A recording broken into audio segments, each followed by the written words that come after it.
For more of this kind of content, you can subscribe to the channel, like the video, and leave a comment. The dust of Iscaris Prime clung to Jaren's threadbare environmental suit like a second, grittier skin. It was a dead world, a tomb of rust and forgotten machinery, which made it perfect for scavenging. Jaren was hip-deep in the wreckage of a pre-schism Valorian transport when his sensors pinged something truly anomalous. Not just alloy, but an organic metallic compound, glowing faintly with trapped energy. He dug it out. It was a smooth, teardrop-shaped object the size of his palm, nested inside a corroded casing. The Starlight Amulet, or so the ancient data tags suggested. It felt warm, almost alive, pulsing a rhythm against his glove. He knew immediately it was too important to be merely sold. It had to be fenced for a king's ransom. He had barely repressurized his airlock when the Azure Shadow dropped out of warp, its shadow blotting out the weak, distant sun. The ship was a needle of black metal and blue light, an impossible sight in this forgotten corner of space. It was Valorian. They were not known for subtlety. A few moments later, the airlock hissed open, and Kieran stepped out. She was magnificent and terrifying. Her Valorian form was taller than Jaren, with 4 graceful legs and 2 slender upper arms, encased in armor that shimmered like frozen oil.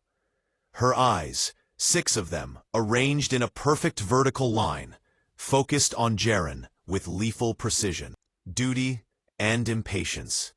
Jaren of Terran descent. Her voice resonated in the small cabin, unaccented and dangerously calm. You have stolen the core component of the Valorian Starlight Amulet, a relic vital to the survival of the Astrain system. I am Princess Kieran of House Astrea. The penalty for this transgression is immediate termination. Jaren held up his hands, the amulet still clutched in one. It's not theft if it's abandoned, Your Highness. Finders keepers, right? Kieran's lip, a delicate curve of metallic pigment, curled slightly. The humor of your species is tiresome. I do not have time for execution. The amulet is inert without the crystalline resonator, hidden deep within the Crimson Nebula. You, human, have unique knowledge of black market routes and derelict stations that my fleet cannot officially access. You will pilot us to the resonator. You will retrieve it. If you succeed, you have safe passage and a reward beyond your wildest dreams.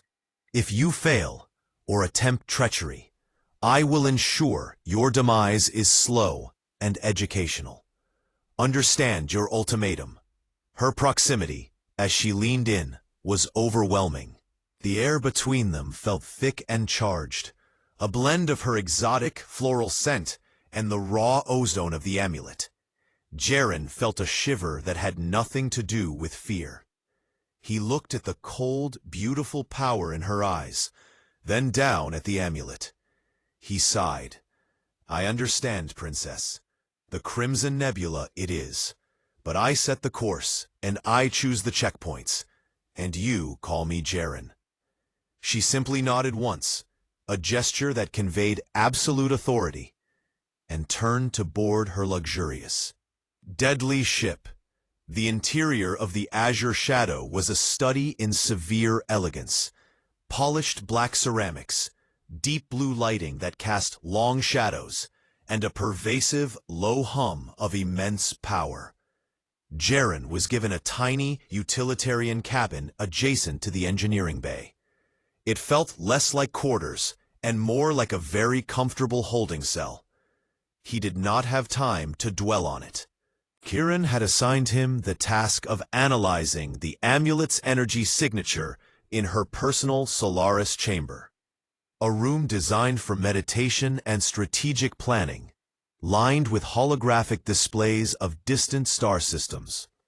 Kieran stood at a display, her armor replaced by a simple, flowing silk garment, that somehow made her look even more imposing and graceful. The garment shifted color with her movements, from midnight blue to deep violet.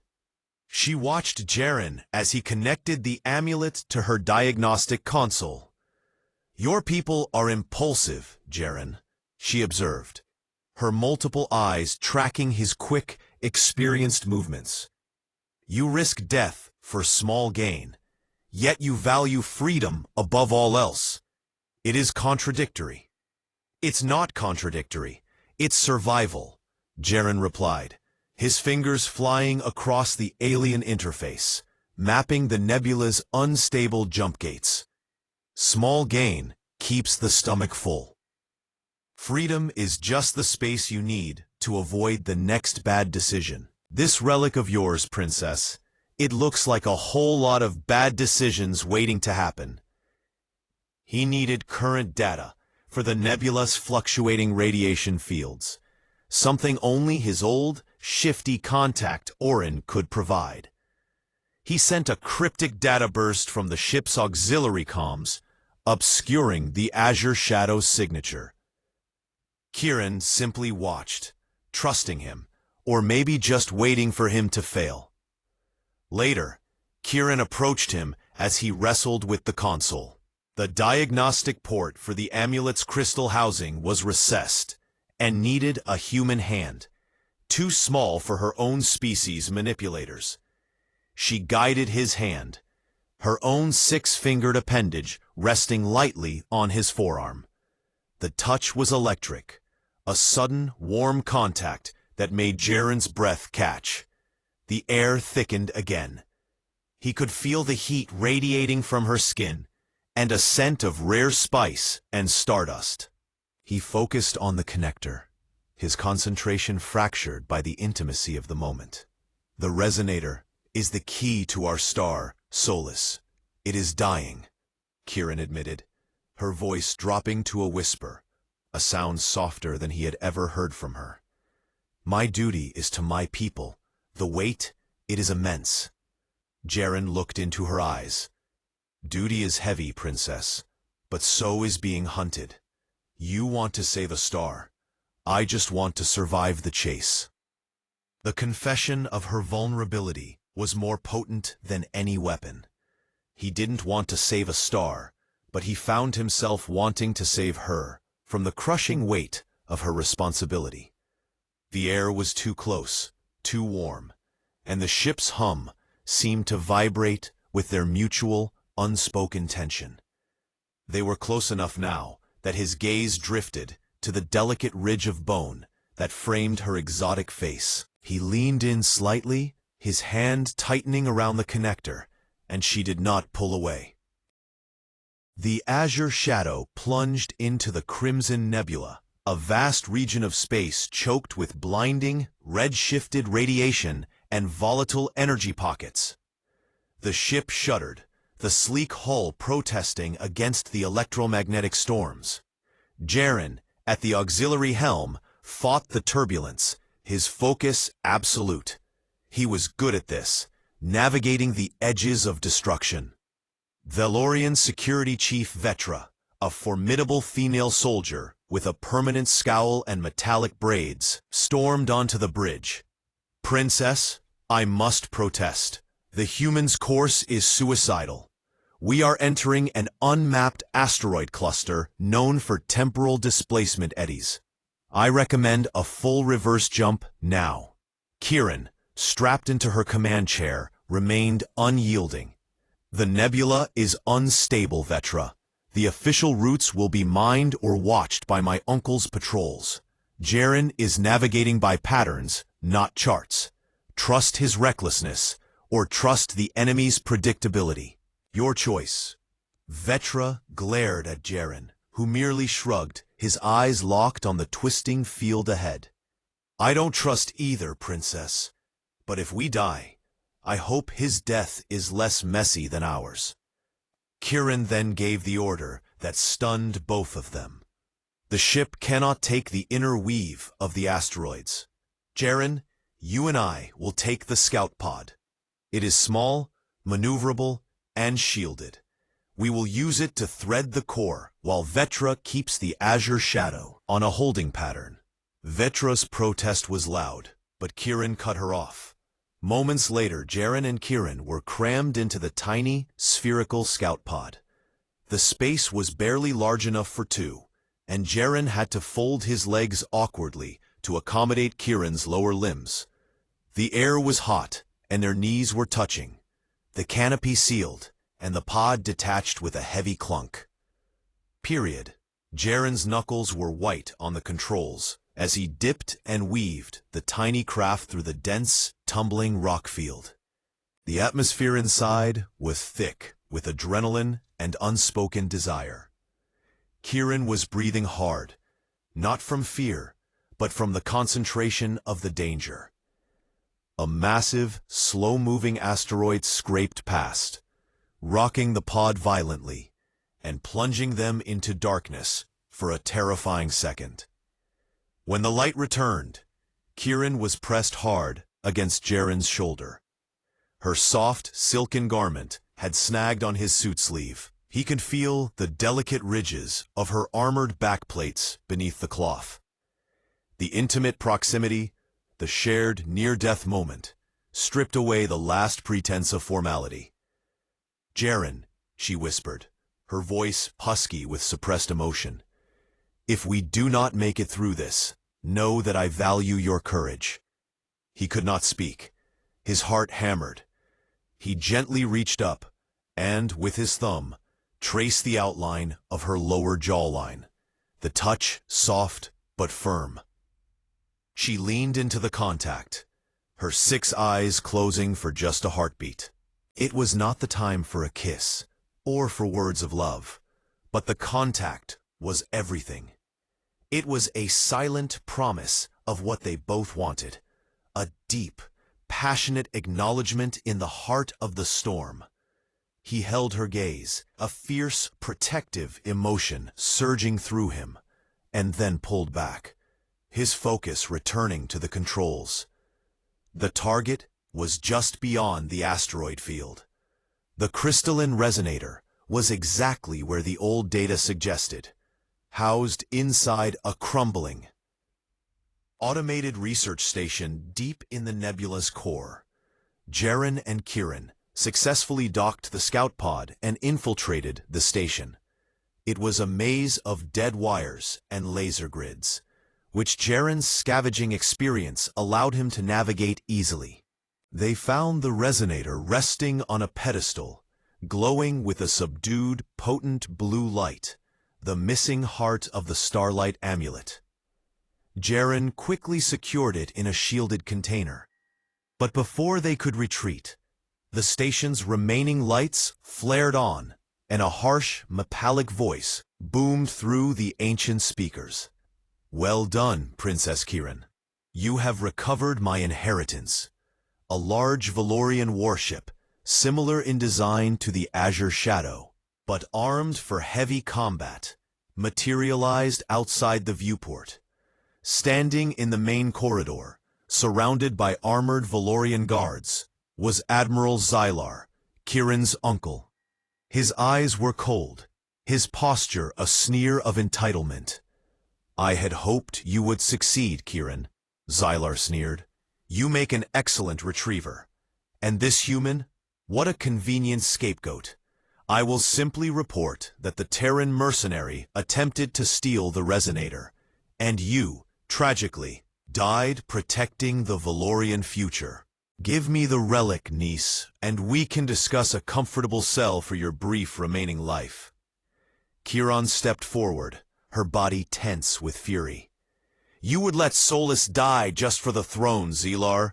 You betray our people? Duty is what I say it is," Xylar countered, raising a weapon. "And this amulet, combined with the resonator, gives me the power to ensure my rule is unchallenged. Kill the human first, then secure the relic." As Xylar's guards advanced, Jaren reacted instantly. He grabbed Kieran's arm and shoved her toward a maintenance duct he had noticed earlier. "Go, the amulet, princess. That's the only thing that matters. I'll distract them." Kieran hesitated, her many eyes wide with fear and a profound, raw love. "No, I won't leave you, Jaren."